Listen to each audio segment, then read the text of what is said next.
Boa noite. Olá, gente. Boa noite. Estou aguardando a chegada do pessoal.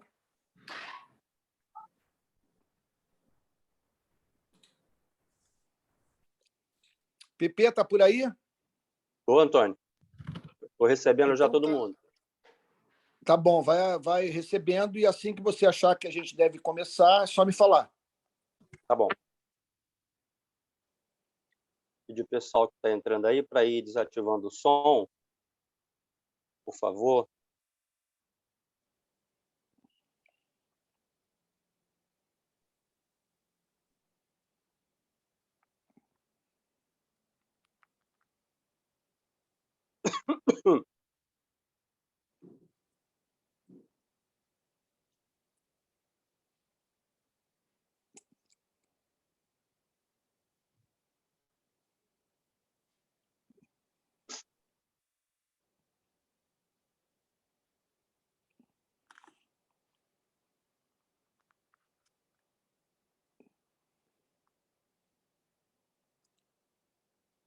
Tem gente vindo do culto aqui, Heloísa.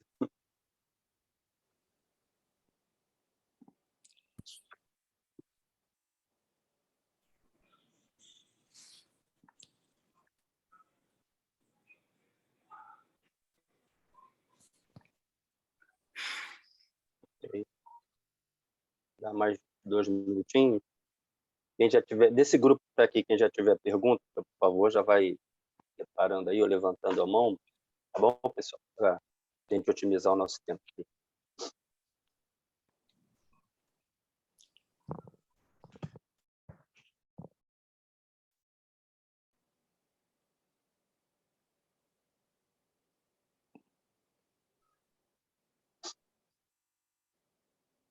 Ok.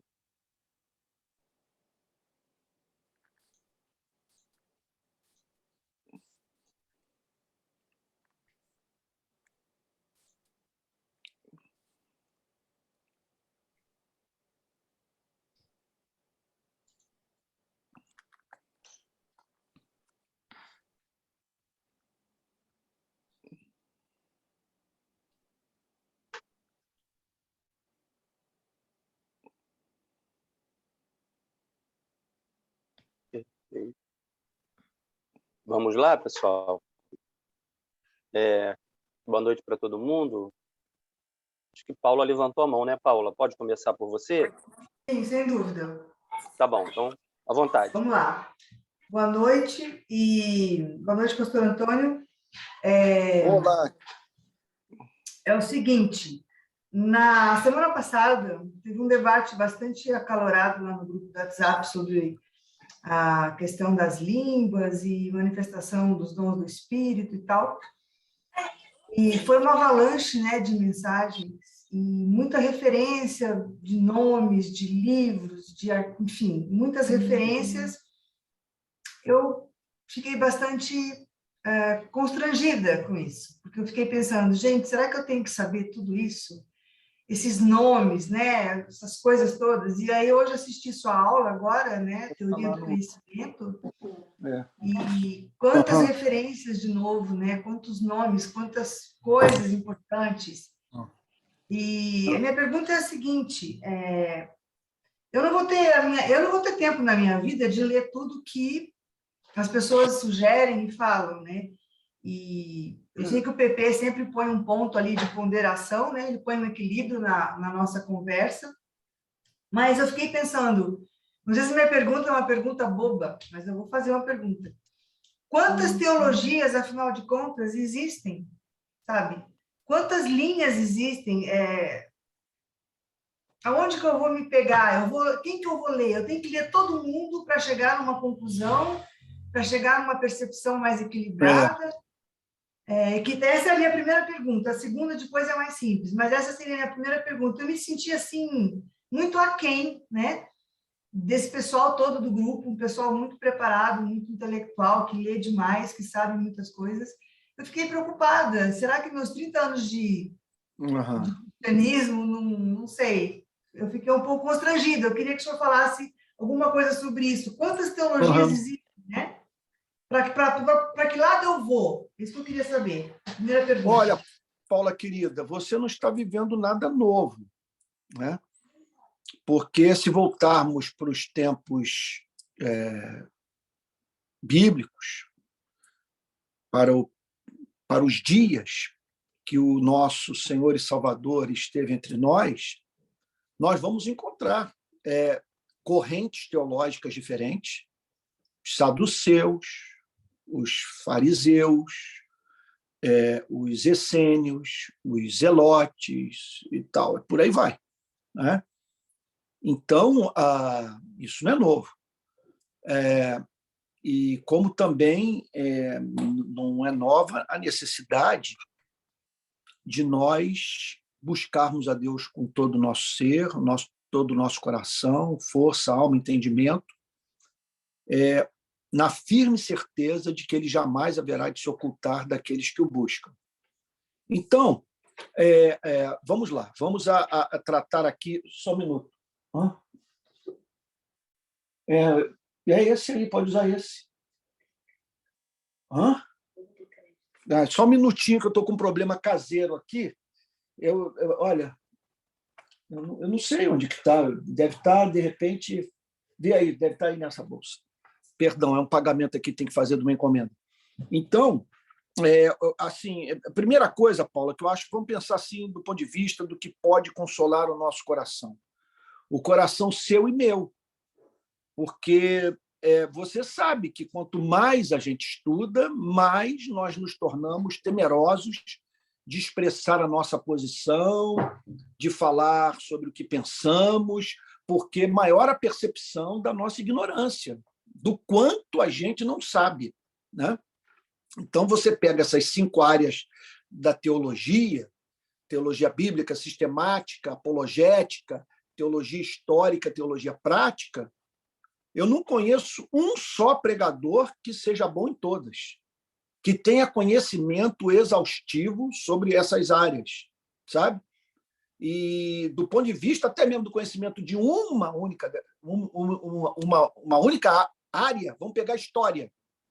Às vezes o sujeito é catedrático em protestantismo, não sabe nada sobre teologia contemporânea. Às vezes ele é especialista em patrística, mas não sabe nada sobre a Igreja Oriental, sabe? E que é uma loucura. É muita informação. E quando nós pensamos do ponto de vista do diálogo da teologia com os demais campos de conhecimento, com aquelas disciplinas que são afins, como antropologia, psicanálise, história e por aí vai, aí a situação se torna totalmente angustiante, eu confesso. E eu confesso, porque é o que eu sinto. É o que eu sinto. Né? Os buracos da minha formação intelectual me humilham e me causam assim um desejo ardente de poder ter acesso a essas informações que são importantes para a minha formação intelectual diante das demandas também que eu enfrento no meu ministério. Então, vamos lá. O que é consolador? É consolador nós sabermos que cristãos do passado, somente de posse do Antigo Testamento e da mensagem dos apóstolos, viveram uma vida cheia do Espírito Santo. Não, você está com glorificaram a Deus e marcaram a história. Ok? Outro ponto também... Não. Só consigo Alô? bloquear. Tem microfone aberto aí. Estou fechando. Pode seguir, Antônio. Ok. Por favor. Outro ponto assim, também muito importante, deixa eu ver a Paula aqui, que a Paula saiu do meu campo de visão. Está aqui, voltou. Outro ponto também muito importante, Paula, que eu julgo assim, profundamente consolador, é que mesmo depois da era apostólica, nós vimos cristãos que viveram uma vida muito rica, sabe, espiritualmente, e apesar de não terem essa vasta cultura e erudição, sabe? Pega um homem como Pascal, por exemplo, Blaise Pascal. Blaise Pascal não foi um homem jamais de muitos livros, sabe? Ele até viveu pouco, mas ele lia pouco, mas lia bem. Então, tem pessoas que leram muito, mas leram mal. É muito importante saber isso. Outro ponto também que eu observo é que grande parte da literatura é descartável. Grande parte. O que é essencial, assim, do ponto de vista do que poderia enriquecer as nossas vidas, quer dizer, ampliar o nosso entendimento das Escrituras, porque a meta é conhecermos as Escrituras. Quando nós pensamos nessas contribuições, nós pensamos assim, do ponto de vista do que essa produção teológica foi capaz, né, de lançar luz sobre o Antigo e o Novo Testamento, que é a nossa meta, né? Agora, eu posso também dizer para você, que da minha experiência como leitor voraz, é que esses livros se repetem muito. Por exemplo, você lê um tratado de teologia, olha, é muita repetição. É muita coisa repetida. Eu acho, por exemplo, que quem leu Bavinck não precisa ler Berkhof. Se você tiver lido a sistemática de Calvino, a sistemática de Bavinck, olha, você está com conhecimento, esse livro mesmo, que você está com conhecimento assim, básico, essencial, acima de 90% do que os próprios pastores brasileiros conhecem sobre teologia. Aliás, o objetivo desse curso, da Escola de Discípulos, é esse, é mostrar o caminho das pedras. Como que você pode, por conta própria, ter acesso a esse material todo. Agora, nesse sentido, será que o PP, você poderia, talvez, começar a colocar para a gente uma ou outra sugestão disso, em cima disso que o pastor Antônio está falando, para dar um norte assim para a gente? Paula, querida, isso eu posso fazer aqui. Sabe, eu posso até me levantar um dia com a câmera e andar aqui pela minha biblioteca mostrando o que eu considero normativo. Por exemplo, pegar 3 obras importantes sobre teologia sistemática, 3 obras sobre teologia bíblica, 3 sobre história, sabe? São coisas assim. Por exemplo, meu Deus, olha, deixa eu ceder aqui a tentação. Só um minutinho. Olha só, vamos aqui. A iluminação não vai estar muito boa, sabe? Mas vamos pensar aqui numa área, vocês estão vendo? Olha, numa área como História da Igreja. Essa parte aqui da minha biblioteca, vocês estão vendo? Sim. É dedicada à história do cristianismo. Eu tenho vários livros de história do cristianismo. Mas, por exemplo, se você ler essa coleção aqui do Jaroslav Pelikan, que é um luterano, você terá conhecido o que precisa conhecer sobre o desenvolvimento do pensamento cristão. Se você quer conhecer a história da igreja, olha, ler o Kenneth Scott Latourette, você não precisa ler mais.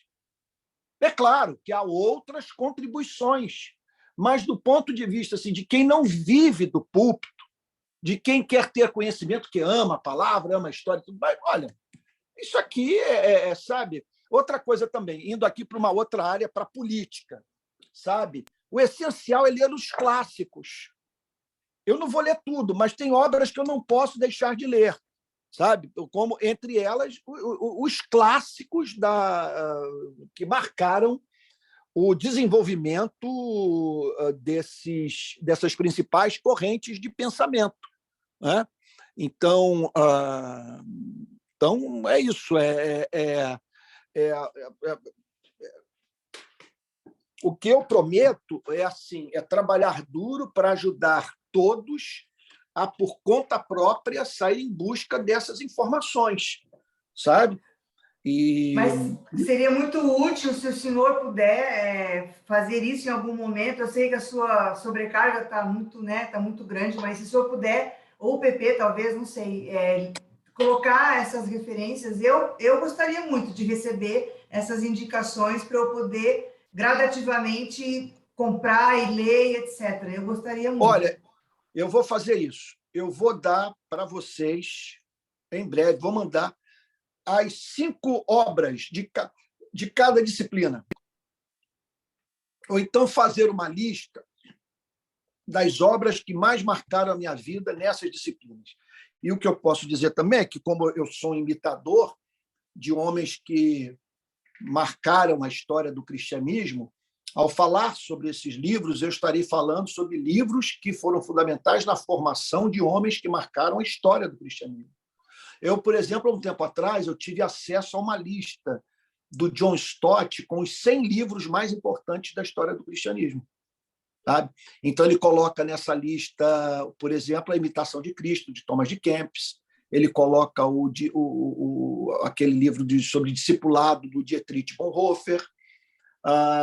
Se não me falha a memória, ele põe Pensamentos de Blaise Pascal, As Institutas de Calvino. Sabe? Veja só, eu não posso remover por inteiro essa sua crise, Paula, porque essa sua crise ela é produto do seu amor por Cristo. Seu amor por Cristo a leva a amar a verdade, e esse amor pela verdade fará com que você tenha contato com autores que realmente vão te abençoar muito. Mas quando o senhor diz que o senhor tem buraco intelectual, isso me consola. Porque se o senhor tem buraco intelectual, eu tenho, acho que uma cratera inteira, não sei. Mas foi um consolo ouvir a sua resposta. Foi um consolo. Não, tem vários. Tem debates que, se me chamarem para participar, eu não vou. Sabe? Então, que eu sinto que eu preciso estar mais bem preparado. Sabe? Eu me lembro que, quando eu comecei o Rio de Paz, eu fui participar de um programa de televisão com um professor, se não me falha a memória, do UFRJ. Mas um professor renomado. Ele veio morrer há pouco tempo. Quando ele começou a falar sobre segurança pública, ele, um especialista, com anos de dedicação à sala de aula, e eu ali, um militante, iniciando minha vida nessa espécie de debate, quando ele acabou de falar, minha vontade foi me levantar e ir embora. Tamanha a vergonha, sabe, de estar diante de alguém que falava com tamanha clareza, erudição, conhecimento dos fatos, sabe? Mas a condição essencial para você aprender é justamente essa. É a humildade, sabe? É você ser capaz de dizer, de certa forma, o que sei é que nada sei. E essa humildade é que fará com que você vá mais longe do que aqueles que julgam que conhecem tudo, que são capazes de conhecer intuitivamente as coisas e tal, e aprender sozinhos. Então, o que é certo, Paula, é que, com disciplina e um pouco de orientação, dá para você conhecer o que de principal foi escrito. Sabe? Muito obrigada. Eu vou esperar essa lista, então. Né? Tá bom, mas não, é promessa, vou mandar. Eu prometo mandar 5 obras. Olha, para quem lê inglês, há um tempo atrás eu entrei, há um tempo não, deve fazer uns 10 anos, não sei, ou mais. Eu entrei no site da Redeemer, da igreja do Tim Keller, e eles têm uma parte lá dedicada aos livros que a Redeemer recomenda. E eles põem em níveis, nível 1, nível 2, nível 3. Sabe? Então, são livros, quer dizer, uma lista muito legal. Agora, muita coisa a gente não tem em português, isso que é triste, né?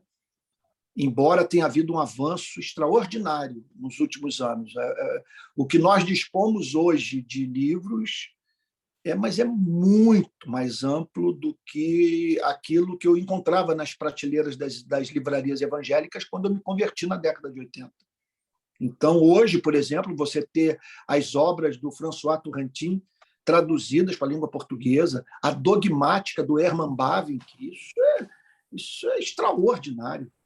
A própria Institutas de João Calvino, se eu não estou enganado, a primeira tradução, foi aquela do Valdir Carvalho Luz, de 1981. Ou seja, os próprios calvinistas ficaram aqui privados do contato com as institutas traduzidas para a língua portuguesa. Né?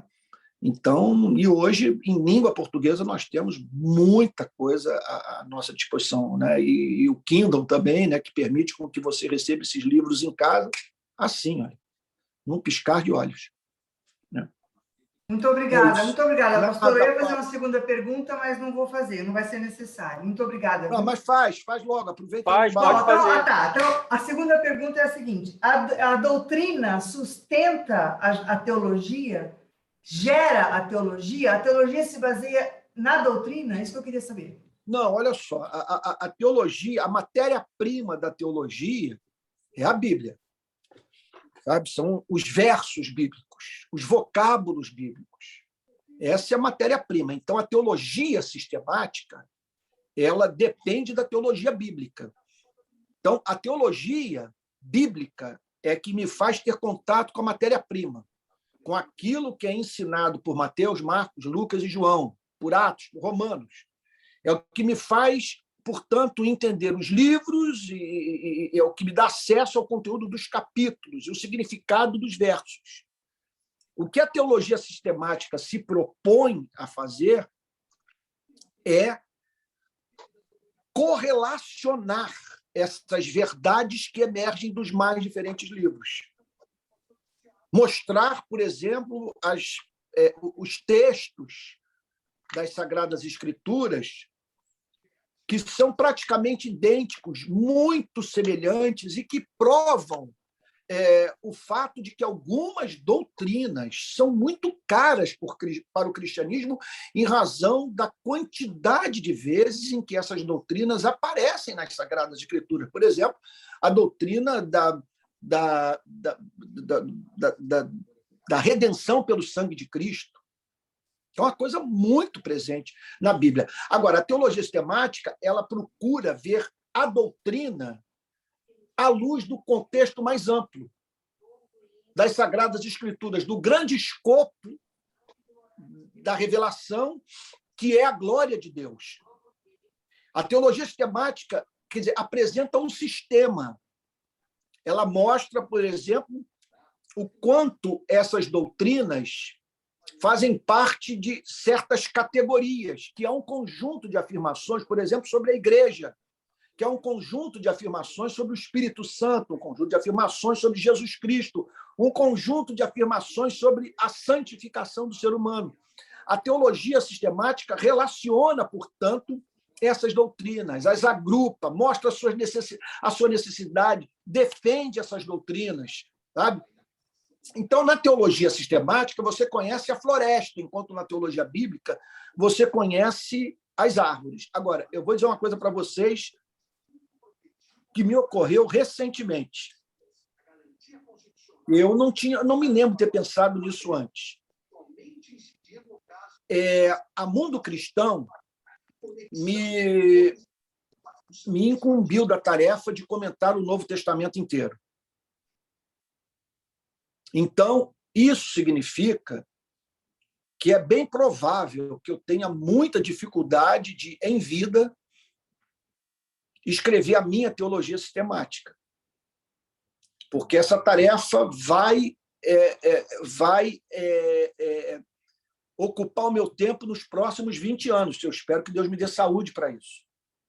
Então, esse ano eu lancei Filipenses, ano que vem Colossenses e tal. Alguns livros eu vou lançar juntos, o que talvez, então, vai diminuir o número de anos. Agora, o que está me consolando o coração é a percepção do fato de que os livros que mais mexeram comigo, que mais me levaram a amar as Sagradas Escrituras, as afirmações teológicas que mais tocaram no meu coração, conquistaram a minha mente, foram justamente aquelas que eu encontrei nos comentários bíblicos e não nas obras de teologia sistemática. Embora eu aprecie muito teologia sistemática, mas eu não tenho como descrever, por exemplo, a apresentação, o poder que exerce sobre o meu espírito da apresentação da verdade no contexto de uma exposição bíblica. Quando você olha para o que está sendo declarado e você é levado a dizer isso emerge naturalmente do texto. O autor não está forçando a barra. Ele não tem um sistema, sabe, para dentro do qual ele empurra os versículos. Ou ele não tenta fazer com que as passagens bíblicas, de uma forma artificial, sirvam ao seu sistema de pensamento. O que eu acho lindo, por exemplo, nas pregações do Martin Lloyd Jones, na série de Romanos e Efésios, é que quando ele faz uma afirmação doutrinária, no contexto daquela exposição, sabe? Quer dizer, é algo que é afirmado num contexto em que, vamos dizer, deixa eu dar um exemplo, ele faz uma afirmação sobre Romanos, conforme eu acabei de pregar, Romanos 8, verso 5. Só que depois de ter comentado todos os capítulos que antecederam Romanos 8. Quando ele chega ao ponto de fazer uma declaração sobre Romanos 8,5, aquilo está dentro do contexto de uma análise feita dos capítulos anteriores, que leva o leitor a dizer o seguinte: ele está sendo absolutamente fiel ao texto bíblico.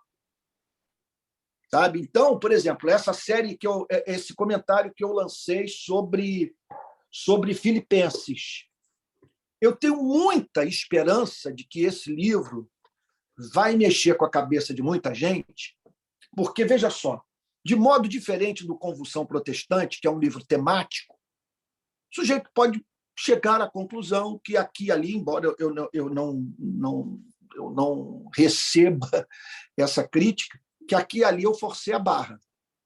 Alguns disseram que o livro teve um teor assim marxista. Não recebo essa culpa mesmo. Muito embora eu encontre dificuldade, em não poucas ocasiões, de separar o meu pensamento do pensamento de Marx, em razão do volume de verdades que esse homem declarou, em meio a tanta afirmação que se me afigurou como antibíblica. Sabe? Agora, aqui é fruto de exegese, é fruto de interpretação, de diálogo com a tradição. Então, quando o sujeito ler a afirmação, o parágrafo, o que for, ele verá o fundamento bíblico. Ele verá que o que está sendo falado é pura expressão do versículo que está sendo examinado. Então, é isso. É isso, Paula. Ficou claro? Então. Ficou muito claro. Muito obrigada. Muito obrigada mesmo, pastor. Obrigada. Tá bom, Paula. Obrigado, Paula. Na sequência aí, gente, não apareceu aqui para mim, mas quem quiser fazer a pergunta, eu estou tentando ajudar a Eliane aqui, desmuta e faz a pergunta aí enquanto eu tento ajudar ela aqui, tá bom, pessoal? Por favor. Faz direto. Boa noite, Antônio. Se a pergunta seja bem objetivo, tá bom? Vai lá, Edu. Boa noite. Boa noite todo mundo. Antônio, você não quer continuar o raciocínio que você está tendo agora sobre o livro?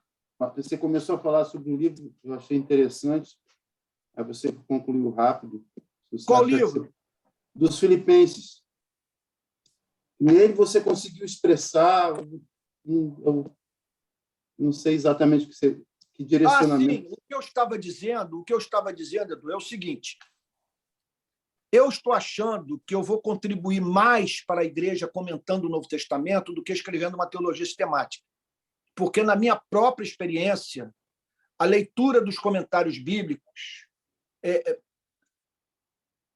tem causado um impacto profundo, uma vez que, quando o autor declara alguma coisa no contexto de uma exposição de um livro inteiro, se me afigura como verdadeiro o que está sendo afirmado. Então, e outro ponto também, que é muito claro isso para mim, eu vivo há muitos anos, eu prego livros inteiros da Bíblia, e ano passado eu redigi esse comentário. É impressionante. O mergulho que eu fiz na carta aos Filipenses me remeteu para o primeiro século. É difícil descrever isso, que é uma imersão no texto. E a minha preocupação foi entender o significado de cada palavra. Não teve uma palavra cujo significado eu não tenha examinado no grego. Então, essa é uma forma bastante eficaz de edificar a igreja. Porque isso aqui eu diria o seguinte: é escrever expositivamente. O que é escrever expositivamente? É você escrever a partir do conteúdo da revelação. Então, a minha esperança é que esse livro vai primeiro ajudar as pessoas a saberem como estudar a Bíblia. Se você vir o modo como eu comentei em Filipenses, você perceberá uma dinâmica, um método de estudo das Sagradas Escrituras. Ok? E a forma como se extrai a doutrina e se aplica a doutrina na nossa vida prática. Né? E então é isso. A minha esperança é que... E é interessante que até agora, nesse contexto que o meu ministério está sendo tão atacado, houve a semana passada quem declarasse que nem crente eu sou, e que eu sou um herege, e me chamam aí de comunista e por aí vai. Esses dias alguém me chamou de filho de Belzebu, que o Senhor, que Deus em breve vai me calar. Eu entendi que Deus vai me matar. E aí eu não prego mais. Então, mas até agora eu não ouvi ninguém tentando desconstruir Filipenses, sabe? E outra coisa que eu acho importante, isso aqui é um testemunho de integridade intelectual, porque quando você se propõe a comentar um livro inteiro da Bíblia, você tem que...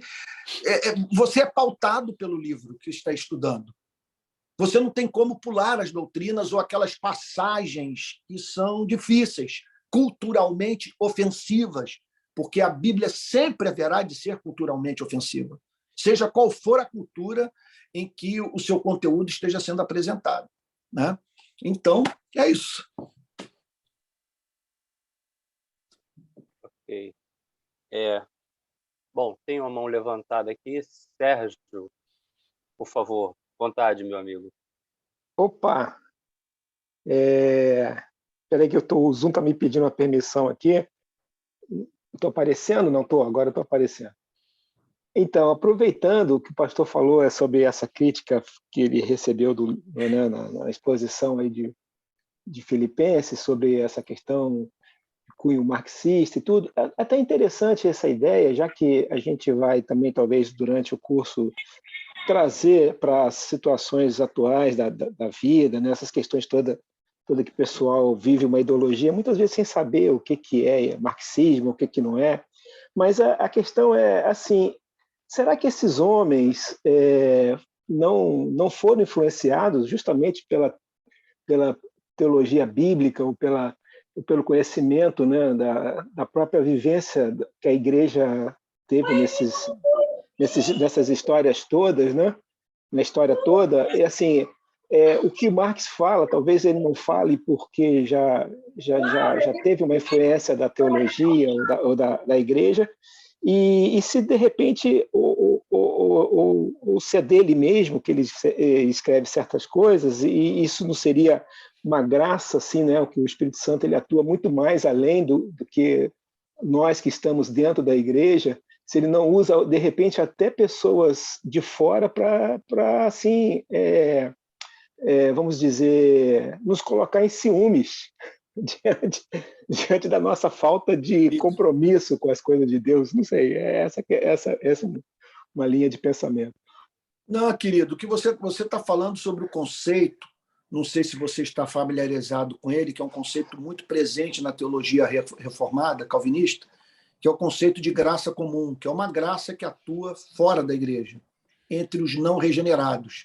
Essa é uma graça que faz com que pessoas que não nasceram de novo contribuam para o embelezamento da vida em sociedade, façam ciência, sejam capazes de produzir obras de arte que até mesmo vão ser usadas na santificação da igreja, sabe? Compõem músicas, então fazem seus filmes, sabe? Legislam, apresentam então os seus tratados sobre ciência política. Isso, a história está repleta de gente assim, né? Que foi muito extensamente usada pela graça comum de Deus. E quando eu leio Engels e Marx, eu vejo muito a presença da graça divina em muito do que eles ensinaram, embora não a ponto de me tornarem marxista. e me impedirem de ver aquilo que eles ensinaram, que é totalmente incompatível com a fé cristã. Mas, e acredito que muito do que eles ensinaram, as suas preocupações éticas, tem muito a ver com o que eles absorveram da sua própria herança espiritual, né? Pelo menos durante os seus primeiros anos de vida, eles tiveram muito contato com a fé cristã. O Marx, com 17 anos, eu me lembro de ter lido um trabalho que ele fez falando sobre Jesus Cristo, mas com muita piedade, com muito temor, sabe? E Engels era filho de pastor, era filho de crente. O pai dele era um rico industrial têxtil cristão, sabe? E eu acabei de ler a situação da classe trabalhadora na Inglaterra. É impressionante o conteúdo das denúncias que Engels faz, como que o conteúdo é cristão, como que é humano, como que revela as preocupações dos profetas. E outra coisa que me chamou a atenção é o quanto que ele conheceu as críticas feitas pelos próprios pastores da época às injustiças da primeira fase da Revolução Industrial Inglesa, sabe? Então, é uma pena que a igreja mantenha essa relação com autores que foram demonizados por ela e que levam os cristãos, portanto, a não despojarem os egípcios, de pegarem dos egípcios aquilo que pode ser considerado perfeitamente como ouro, sabe, como produção que contribuiu para vivermos um mundo mais justo. Quando eu falo sobre o marxismo, assim, eu penso sempre na contribuição desses homens para que o capitalismo fosse humanizado, sabe? Como que o marxismo contribuiu para a corrente político-ideológica que, por exemplo, eu mais amo e que eu defendo, não a ponto de botá-la na Bíblia, mas de dizer que de tudo que eu pude ler sobre ciência política, eu não conheço nada mais justo, mais eficiente, mais democrático do que a social-democracia ou o estado de bem-estar social, né? E é perceptível a presença de Marx na social-democracia. Quem quer falar?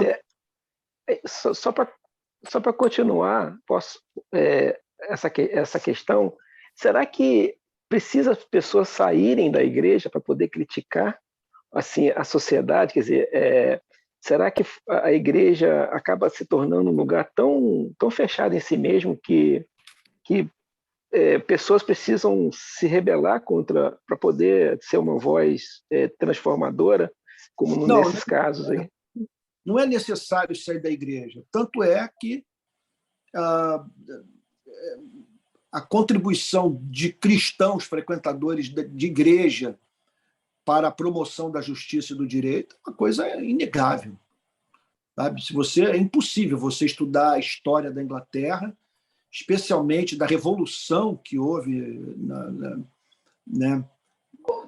na Inglaterra no século XIX, sem mencionar o trabalho dos metodistas, o trabalho de John Wesley, sabe? Foi uma obra extraordinária. Há muitos que atribuem ao avivamento wesleyano o fato de não ter havido uma revolução sangrenta na Inglaterra, tal como houve na França. Então, esse avivamento foi o principal responsável pelo fim do tráfico de escravos, pelo fim da escravidão, pela humanização das prisões, a formação dos sindicatos. Isso é uma coisa extraordinária, isso é inegável. Agora, é claro que a igreja pode servir ao sistema, é claro. E uma das ciladas que eu vejo assim, a igreja cair é aquela que é armada pelas forças das trevas, me permita aqui falar de uma forma que pode se figurar como mística, por meio da presença de pessoas ricas no corpo de Cristo, sabe? Quando os detentores do poder econômico se tornam membros da igreja, quando a igreja passa a depender do dízimo dessas pessoas, uma mordaça é posta no pregador, capaz de levá-lo a não pregar contra aquilo do que depende o seu salário e a manutenção da vida da igreja. É impressionante a quantidade de pessoas, de pregadores, que não falam o que pensam em razão dos prejuízos financeiros que terão que enfrentar caso confrontem os interesses dos poderosos. Então, você está lá no púlpito pregando, e aí você tem que falar sobre a condição da classe trabalhadora. Você está fazendo uma exposição sobre os profetas menores. Sabe? Se essa exposição não é uma coisa do mundo aí da subjetividade, sabe? O entretenimento intelectual, teológico, mas se é algo que tem consequência prática para a vida da igreja, você não vai ter como deixar de mencionar iniquidades análogas nos dias de hoje àquelas que foram enfrentadas pelos profetas no Antigo Testamento. Como estudar os profetas maiores e os profetas menores sem falar sobre a concentração de riqueza, sem falar sobre o abuso de autoridade, sem falar sobre a superlotação dos presídios, sabe? E sem falar sobre regimes de exceção, sabe? Não tem como. Não tem como. Então, e muitas vezes ali do púlpito ele observa alguém que, se ele falar sobre os direitos da classe trabalhadora, aquela pessoa, né, ela pode ameaçar deixar a igreja e dar o seu dízimo para a igreja do lado. Sabe? Isso é muito sério, muito sério. É como disse um amigo meu, a igreja não paga o salário do pastor, ela compra o pastor. Compra. Para eu fazer as denúncias que eu tenho feito nesse país nos últimos anos, em especial de 2018 para cá, eu tive que pagar um preço muito alto. Muito alto. Fiquei sem igreja. A igreja que eu plantei. Alguma dúvida? Ok, Sérgio, obrigado. E só lembrar também, Antônio, que a gente tem muita influência de um modelo evangelical na história da igreja brasileira, modelo americano, né? Dialoga pouco com a cultura, né? Então, a gente tem ojeriza por questões políticas já há muito tempo, né? E quando a gente abraça isso é em busca de poder. A gente tem dificuldade de dialogar com o pensamento fora do escopo da igreja. Então, ler outros autores, para muita gente, é quase uma heresia, né? Então, ouvir música que não seja gospel, tudo isso está envolvido nessa ideia de não dialogar com a cultura. Por isso, dificuldade de você ler autores que não sejam todos só crentes, né? A gente carrega muito isso. Pepe, eu acho que é chegada a hora de nós discutirmos o papel da luta de classes na leitura que nós fazemos das Sagradas Escrituras. Na minha experiência como pastor, 35 anos trabalhando, é impressionante as diferenças de interpretação dos ricos em relação aos pobres e vice-versa. Há coisas que os pobres compreendem perfeitamente e que não entram na cabeça do rico. É claro que o interesse do patrão nem sempre coincide com o interesse do empregado. Não estou fomentando luta de classe. Eu creio que a igreja foi chamada para fazer ponte entre patrão e empregado, como nós encontramos na teologia do apóstolo Paulo. Contudo, desconhecer o mundo dos opressores e dos oprimidos, olha, eu vou te dizer, é uma mistura de burrice com insensibilidade.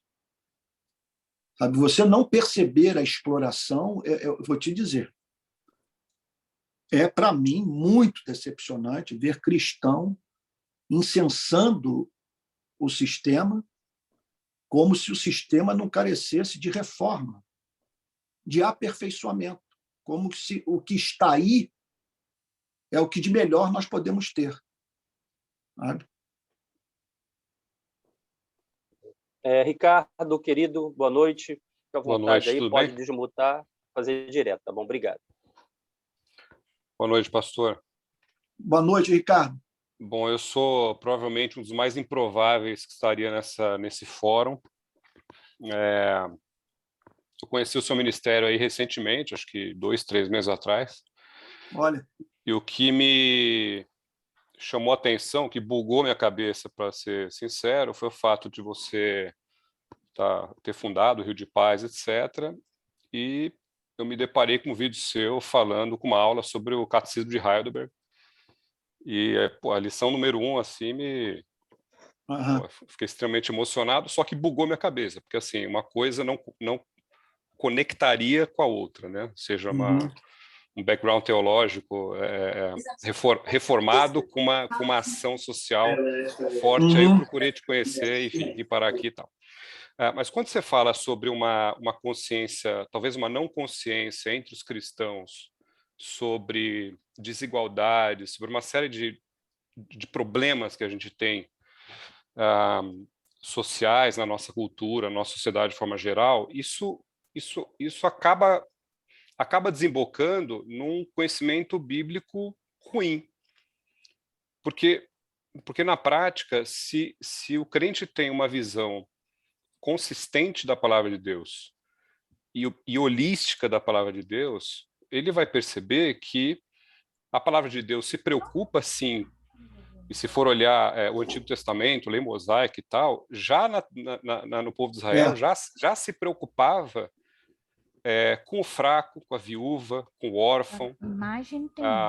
Tinha modelos Quero que mais até de apareça, distribuição de renda, entre não. E aspas, onde né? que é que aparece para ter imagem? Tem alguém com o fone aberto. PP?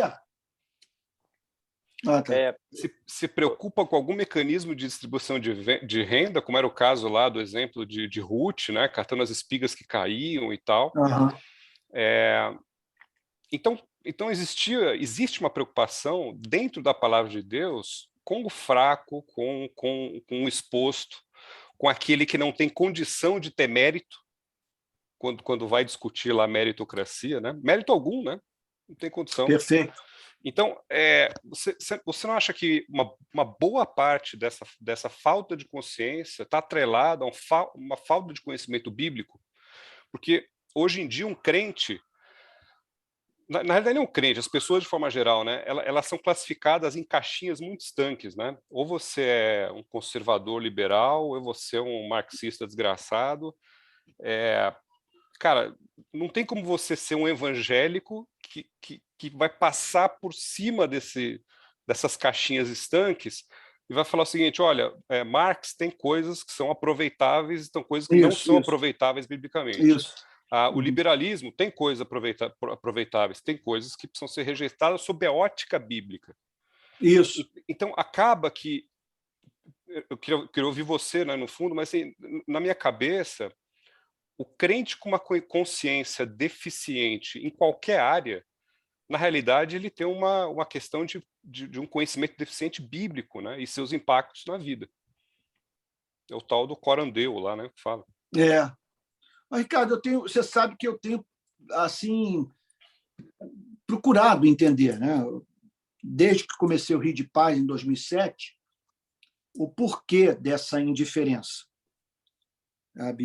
E eu procurei entender porque eu fui vítima dela. Não? Quando eu comecei a testemunhar nas igrejas sobre as violações de direito que eu estava encontrando no meu trabalho de campo, me chocava a indiferença. Sabe? Eu passei a ser tratado como alguém que havia se desviado do seu propósito, da sua missão, do seu chamado. Que a igreja havia perdido um evangelista, um teólogo, sabe, para ganhar um ativista, quer dizer, alguém que deixou de servir a causa do evangelho para se dedicar às mesas, né? E aí, então, em razão dessa decepção, e que culminou no que nós vivenciamos de 2018 para cá, né, eu procurei entender as causas dessa apatia. Para mim, elas são muito claras. Eu estou certo que eu não tenho uma visão exaustiva do que levou uma igreja que vive num país de miséria como o nosso a ser tão politicamente alienada, tão distante da classe trabalhadora e dos despossuídos. Agora, se eu fosse dar uma resposta, assim, sem seguir uma ordem assim, de importância, falando assim aleatoriamente, eu diria o seguinte: em primeiro lugar, eu acho que é conversão. Eu penso que nós estamos, muitas vezes, falando sobre missão integral, sobre justiça social para uma igreja que está precisando ouvir o evangelho, está precisando se converter. Porque não ter compaixão pelo que sofre, pelo desempregado, pelo que mora em barraco, pelo que enterrou um filho vítima de bala perdida, sabe? Isso é falta de conversão. Sabe? É até surpreendente que a pessoa precise de uma... Chocante, a palavra não é nem surpreendente, é chocante que a pessoa saia em busca de uma teologia da missão integral para cuidar dos miseráveis. Sabe? Como se você precisasse também de uma teologia para amar filho, para amar pai e mãe. Né? Isso aí está até no campo da afeição, na afeição natural. Não são poucos não cristãos que, em razão desse elemento da imagem e semelhança de Deus, da qual o homem é portador, que se preocupam com essas questões. Então, quando a igreja não se preocupa com elas, a igreja está se comportando assim, de um modo aquém daquele que é encontrado no melhor que pode ser visto no mundo não cristão. Né? Então, conversão. Em segundo lugar, eu acho que houve também, por parte da igreja, uma reação ao liberalismo teológico. O liberalismo teológico, ao perder a transcendência, passou a ver a missão da Igreja do Mundo apenas em termos de transformação político-social. E aí surge o movimento fundamentalista, toda aquela reação ao liberalismo teológico, né, que teve como que é um câncer, tem que reconhecer, uma vez que ele não apresenta uma versão do cristianismo, ele apresenta uma outra religião, porque é um cristianismo sem milagre, um cristianismo sem nascimento virginal, um cristianismo sem ressurreição, sabe? É um cristianismo sem morte vicária, propiciatória, é um cristianismo sem céu, sem juízo final. Então, isso é uma outra religião. Né? E aí a igreja, ao se opor ao liberalismo, acabou fazendo oposição também àquilo que o liberalismo tinha de melhor, e no que acabou se especializando, que é a justiça social. Então, a igreja rejeitou o pacote inteiro. Me parece também, eu gostaria até de conversar com teólogos americanos e ingleses sobre isso, que a prosperidade alcançada pela Inglaterra e pelos Estados Unidos depois da Segunda Guerra Mundial pode ter influenciado profundamente a produção teológica. Porque foi uma teologia de barriga cheia, uma teologia feita por homens que passaram a viver de uma forma muito confortável, num padrão de vida jamais alcançado pela humanidade em toda a sua história. Uma teologia de barriga cheia, sabe? Uma teologia forjada, portanto, num contexto em que o estado de bem-estar social europeu e o estado de bem-estar social do New Deal, do período de Roosevelt, né, que durou até os anos 60 aproximadamente, sabe? Quer dizer, fizeram com que essa igreja não se preocupasse com o problema da fome, da miséria, já que Inglaterra, Estados Unidos, Europa, em geral, passaram a ter uma classe média bastante forte, né? E passaram a se concentrar em outros temas, enquanto que aqui nós amargávamos a fome, com pessoas morrendo no sertão do Nordeste, sem ter o que comer, sabe? Com êxodo rural brutal, com as favelas se enchendo, de despossuídos, de desempregados, um horror, as taxas de criminalidade crescendo. Então, pode ser que tenha havido isso, sabe? Esse tipo de quer dizer, nós importamos para o Brasil uma teologia que não dizia respeito à nossa realidade. Olha, outro ponto também é assim, o envolvimento da teologia da libertação com o marxismo. E a ideia, portanto, de que você se envolver com essas questões, se envolver com o marxismo e tal. Outro ponto também que tem que ser levado em consideração, que falar sobre justiça social nesse país, na década de 60, na década de 80, na década de 60, na década de 70, significava você ter que enfrentar o regime militar. Sabe? Isso não é tarefa fácil. As manifestações que eu faço hoje pelo Rio de Paz, sabe, representariam minha prisão, tortura e morte naquele regime. Então, todos nós sabemos de X9, sabe, que frequentava culto, quer dizer, de gente infiltrada para denunciar pastor de linha supostamente progressista. Então, nós temos o papel da Guerra Fria nessa história toda, sabe? O medo da teologia fechar parceria com o marxismo e aí a esquerda encontrar espaço via religião na América Latina, em especial no nosso país. Então, nós temos tudo isso. Nós temos também toda a ignorância produzida pelo regime militar, sabe? Toda a falta de acesso. Nós não tínhamos uma imprensa livre. Então, quando se fala sobre a diferença da criminalidade do regime militar para a criminalidade nos dias de hoje, ora, nós temos que levar em consideração o fato de que hoje há cobertura da imprensa, sabe? E naquela época, não. O que acontecia nos porões da ditadura, sabe, não podia virar matéria de um jornalismo investigativo. Então, são essas as razões. A igreja, eu acho que também o movimento pentecostal, que dominou o Brasil, com uma ênfase muito pietista, na salvação da alma como a principal coisa a ser procurada. Sabe, uma escatologia também que via com muito pessimismo as transformações históricas, né, no mundo, sabe, e que aguardava tão somente a volta de Cristo, e com os pastores até mesmo vendo como natural a opressão, a injustiça, as guerras e tal, não como alguma coisa a ser combatida pela igreja, né? Então, eu acho que, no caso do calvinismo, o filtro norte-americano, né, desse calvinismo de Calvino, esse Calvino que condenava a concentração de riqueza, que batia no rico, mas, sabe, sem piedade, sabe, que aí, ao passar pelos Estados Unidos, faz com que a gente conheça a soteriologia de Calvino, mas não o pensamento político-social de Calvino, que é profundamente socialista. Profundamente socialista.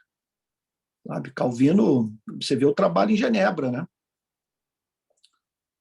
O serviço diaconal da igreja era para a cidade. Os diáconos eram treinados para servir a cidade, não a igreja. Né? Quer dizer, a igreja também, mas, né, de olho nas demandas da cidade. É isso.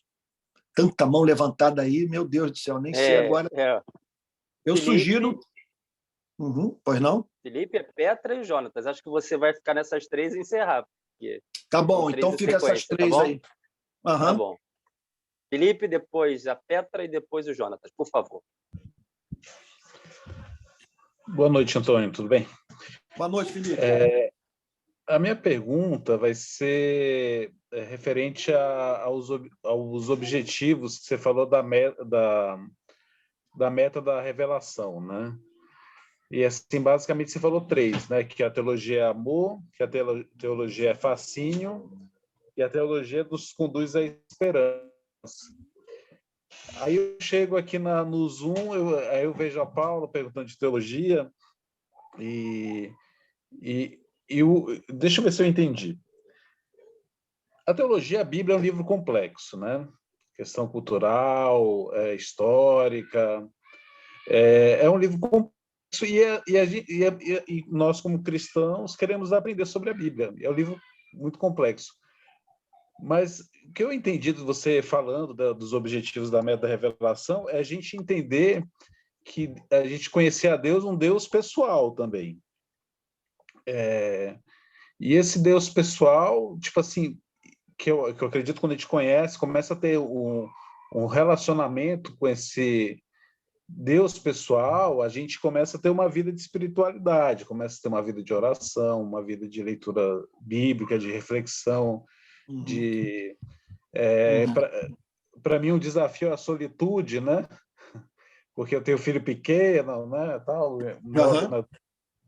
tão grande como o Maurício, para gerar essa vida de espiritualidade nossa com Deus para servir o próximo. Seria isso? Eu entendi mais ou menos isso ou estou errado? Sim. Na teologia, quer dizer, a meta é aquilo que Cristo falou, né? Assim, que como o Pai me enviou, também os envio. Então, Cristo não foi enviado ao planeta para apenas ensinar teologia.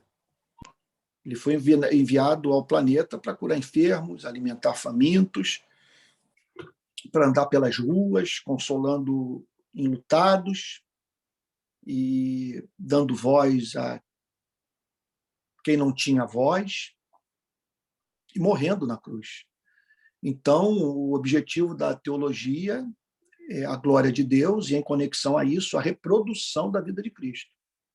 Senão, nós vamos estar fazendo teologia como os demônios fazem, né? Teologia que só serve para fazê-los tremer, sabem que Deus existe, mas não amam o que sabem ser verdadeiro.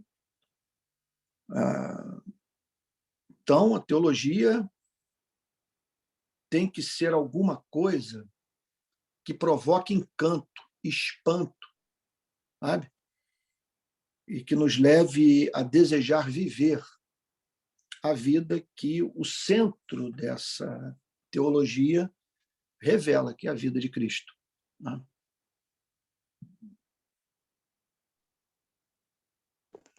Obrigado, Antônio. Você falou Valeu. óbvio que a gente tem que ser igual a Cristo e reproduzir Cristo das outras pessoas, né? Você falou óbvio e a gente sempre esquece de vez em quando, né? Muito obrigado. E outra coisa, e essa vida, ela também ela alimenta a elaboração teológica, sabe? Porque a prática do cristianismo faz com que você se torne sensível à verdade e faz também com que você saia em busca nas Sagradas Escrituras daquelas verdades que vão te sustentar lá na ponta e vão orientá-lo enquanto você luta para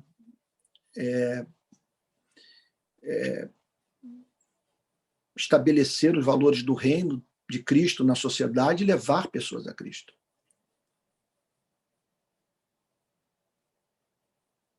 Obrigado, Vamos Antônio. lá, próxima pergunta. Petra. Obrigado. Boa noite, pessoal. Boa noite. Boa noite, pastor, também. Eu quero dizer que eu estou muito feliz de estar aqui. Talvez eu seja, inclusive, a pessoa mais jovem aqui, não sei. Tenho 22 anos. E, inclusive, o que eu faço hoje da minha vida foi graças a um sermão que o senhor pregou uma vez aqui. O senhor, em 2014, veio na minha cidade. Qual cidade? João Pessoa. Olha, que coisa, Petra, que notícia boa. E aí, nessa noite, o senhor pregou sobre ser uma voz para os que não tinham voz. E naquela noite, isso falou muito forte comigo. E eu fiz um voto diante de Deus que eu ia dedicar minha vida para isso. Entrei para a universidade em Relações Internacionais e hoje eu foco meus estudos em estudos para a paz. E coisa linda. Uma coisa que me incomoda muito, pastor, é que eu vejo um desestímulo muito grande dentro das igrejas para que jovens entrem em universidades, né? Principalmente universidades federais. E depois que eu entrei, eu comecei a desenvolver uma paixão muito grande pela docência, né? Por querer ser professor, ensinar, porque eu realmente vi essa necessidade de que a gente tem perdido muito dos nossos jovens na universidade, não querer entrar, sabe? Então, eles entram às vezes com medo ou são desestimulados pela família, pelos pais, pela própria igreja, porque acham que a universidade é um campo socialista, que a universidade vai desconverter eles ou algo do tipo. E como isso eu vejo como algo prejudicial, sabe? Porque a universidade é um campo de construção do conhecimento, é um campo de construção de cultura, inclusive. E como o próprio Ricardo falou, a fala dele, eu concordei muito com isso, porque a gente precisa enxergar o evangelho como algo holístico, né? Algo que vai impactar todas as áreas da nossa vida, não simplesmente salvar a nossa alma, salvar nosso espírito, mas impactar a nossa sociedade, impactar tudo.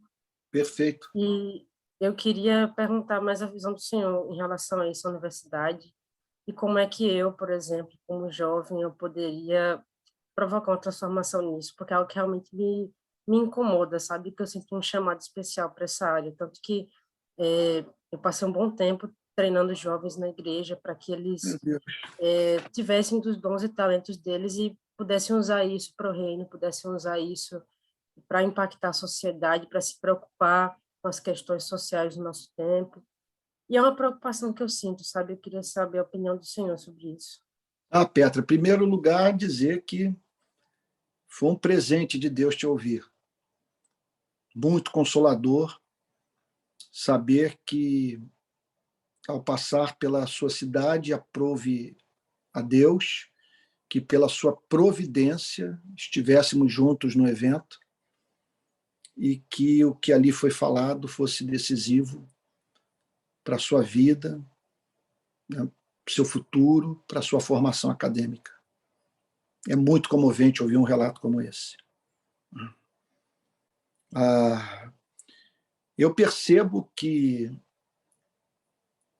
as nossas igrejas não estão preparando os seus jovens para o ambiente universitário, especialmente quando esses jovens têm que se envolver com disciplinas tais como sociologia, antropologia, ciência política, porque essas pessoas, quando têm contato com esses textos, com esses clássicos, elas, ao voltarem para a igreja, se sentem num mundo irreal.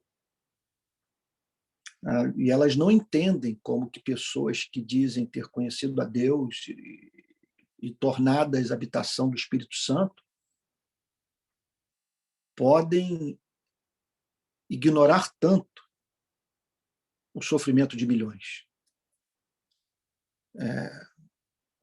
Então, de um lado, a igreja não prepara os seus jovens para enfrentarem uma visão de mundo moderna, né? Ou alguns chamam também de pós-moderna.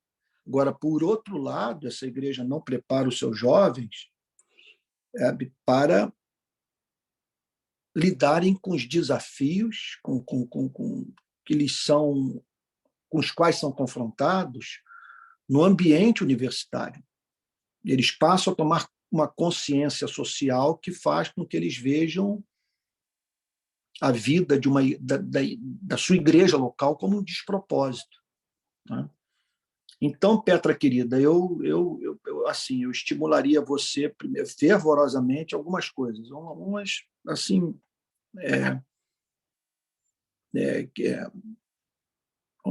meu Deus, que eu tenho até constrangimento em mencionar, mas que vão ser úteis para a sua vida, né?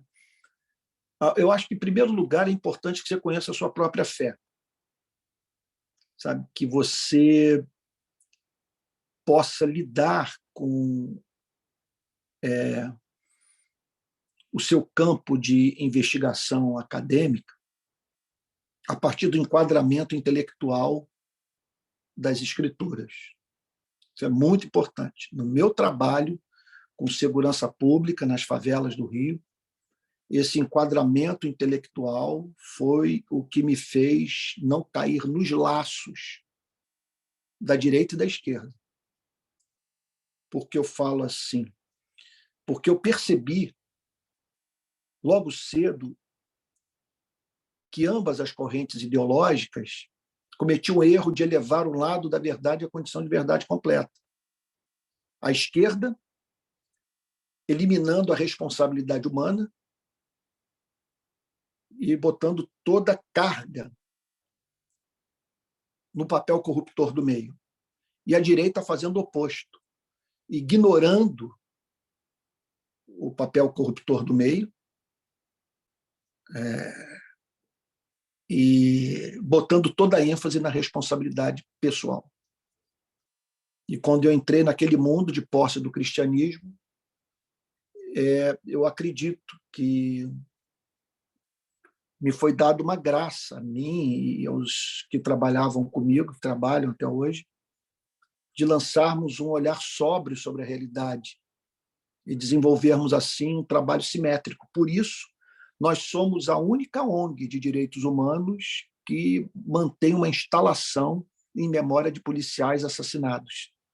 E, ao mesmo tempo, uma ONG que vai para as ruas para protestar contra operações policiais que colocam em risco de morte a vida de moradores, sabe? Então, conhecer sua fé é fundamental, sabe?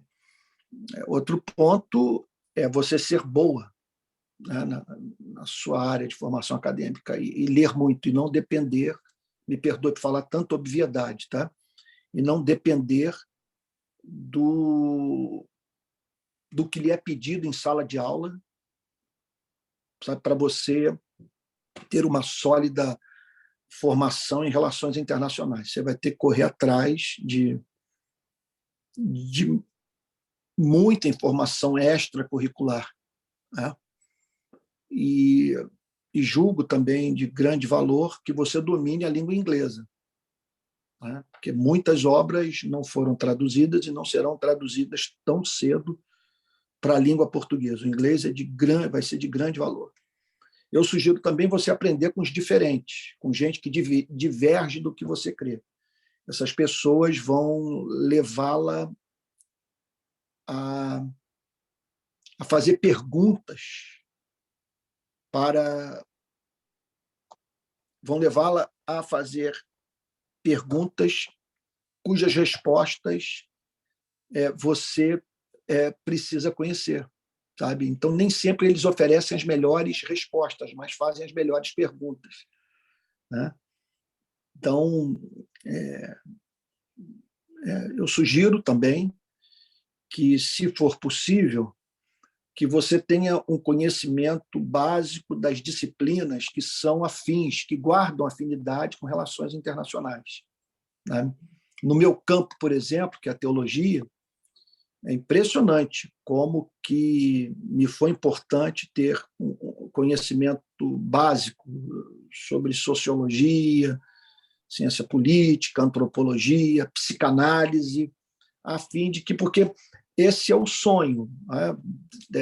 Eu acho que da pessoa que ama o saber, né? Que é o sonho de você conhecer essas mais diferentes disciplinas do pensamento humano e correlacioná-las. Essa é a pessoa verdadeiramente culta. Porque normalmente eu tenho me deparado muito no meu ministério com especialistas. O sujeito conhece tudo sobre a sua área, mas quanto ao resto, ele revela grande nível de ignorância. Então, se você puder desenvolver um conhecimento integrado, né, assim, isso vai ser de grande proveito, né? Porque eu, por exemplo, é impressionante no meu trabalho com segurança pública o quanto a psicanálise me ajuda, sabe, na minha relação com os movimentos sociais e tal, como que essas disciplinas lançam luz uma sobre a outra. Eu sugeriria também a você de ter contato com os pobres, ter a experiência de campo, né, com favela, conhecer a realidade do ensino público, né? Você não precisa viver lá, sabe? Talvez esse não seja nem o seu chamado, mas é importante conhecer. Entendo o que eu vou lhe dizer. Eu espero que o que eu vou falar não seja ouvido com uma conotação fortemente marxista, mas é importante conhecer a luta de classes, sabe? A diferença entre esses mundos, sabe? Não estou falando em fomentar a guerra, O que eu estou falando é sobre o valor de nós conhecermos o quanto os detentores do poder econômico determinam grande parte do curso da história. Como que a imprensa trabalha para eles, como que o púlpito os serve, como que o parlamento também visa defender os seus privilégios. E no contato com os despossuídos, você perceberá a existência desse mar de seres humanos, conforme você mesma falou, que gritam e não são ouvidos, né? Que não têm voz,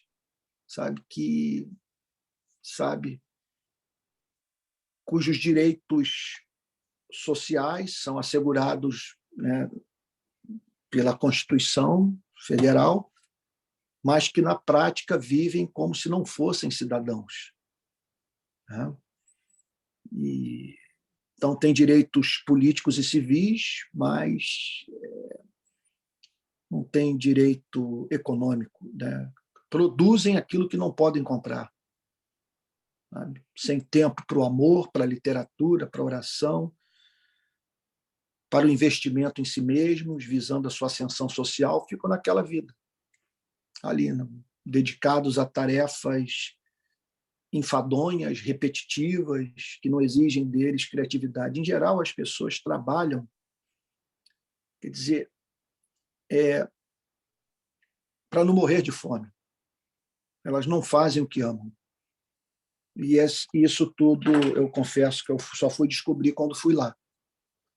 Então, o contato com o pobre é muito importante, sabe? E conhecer. Eu acho que a gente, assim, pedir graça a Deus para desenvolvermos ferramentas de interpretação das mudanças sociais. Isso é de grande valor. Entender como que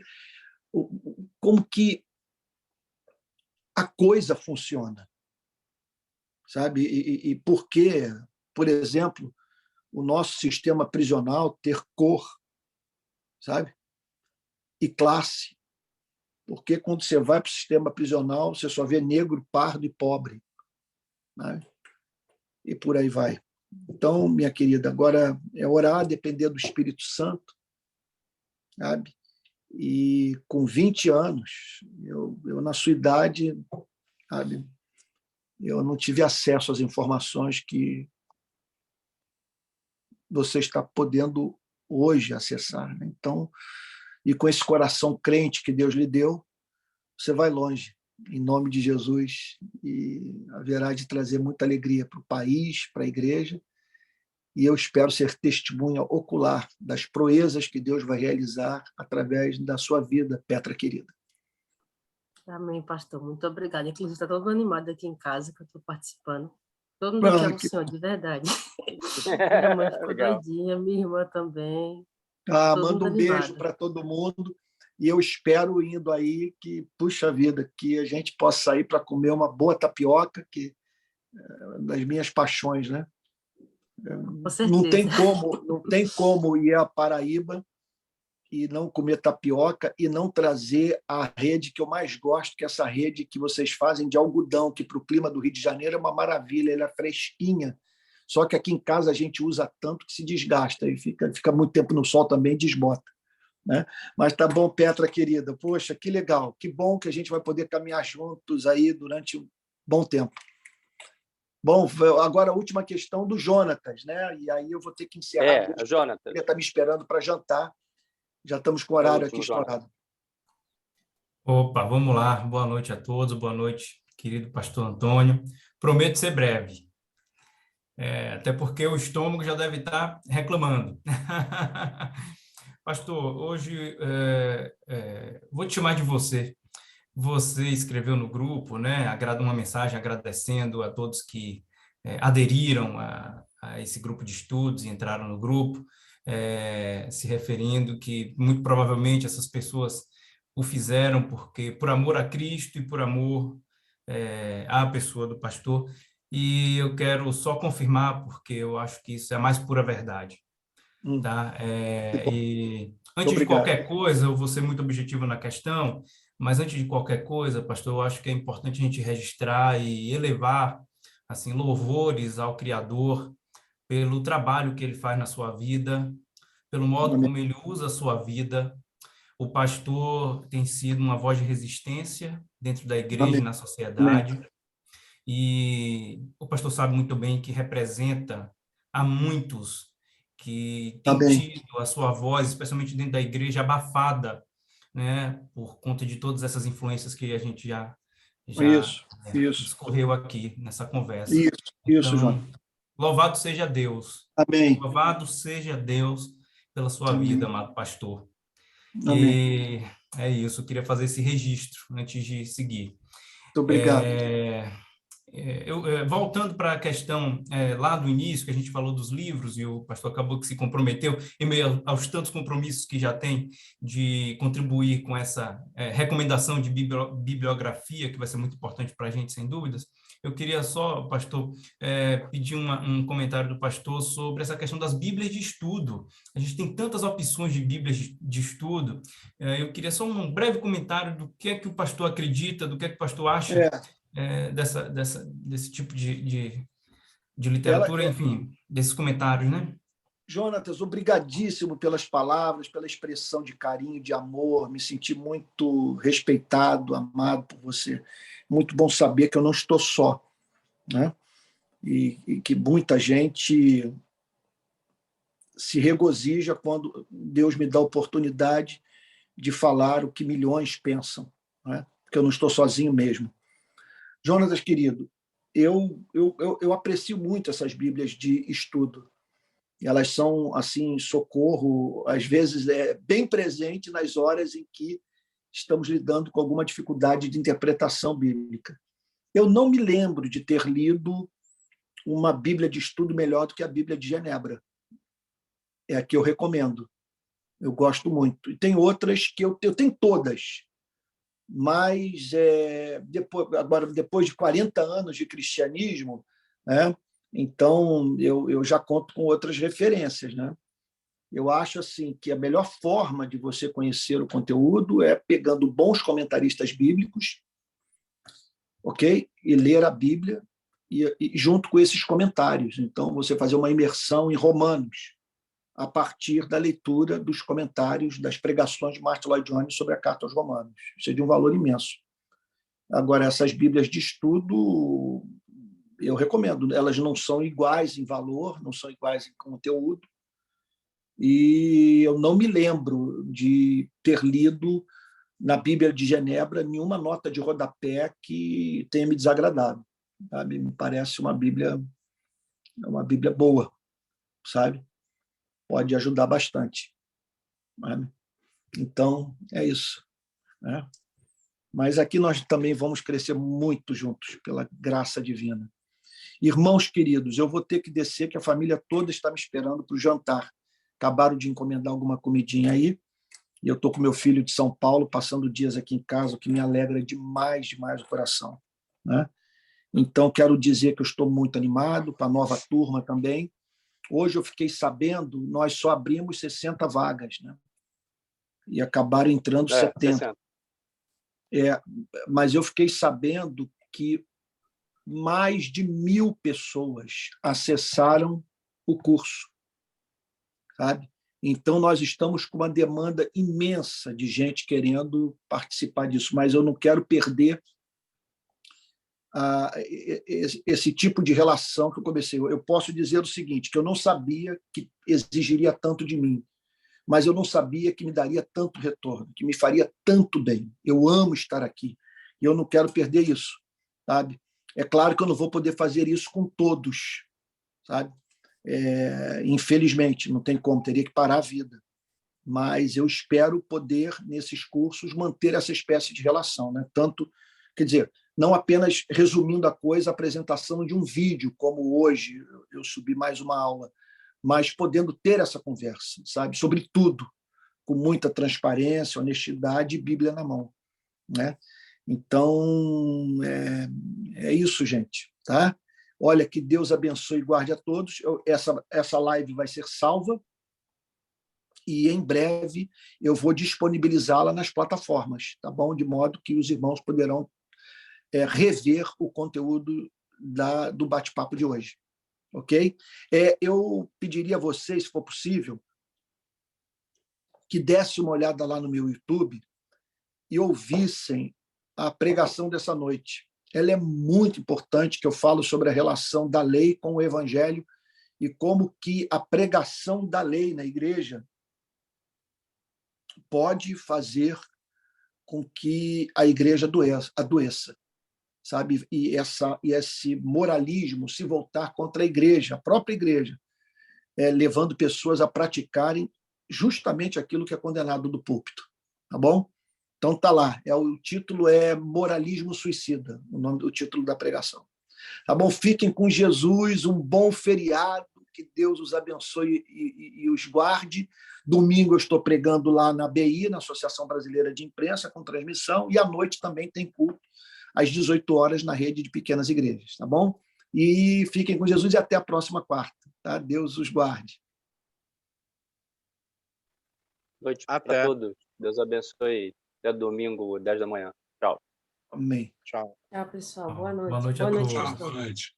Boa Boa noite noite, a todos. queridos. Deus abençoe. Boa noite. Boa noite, Amboy.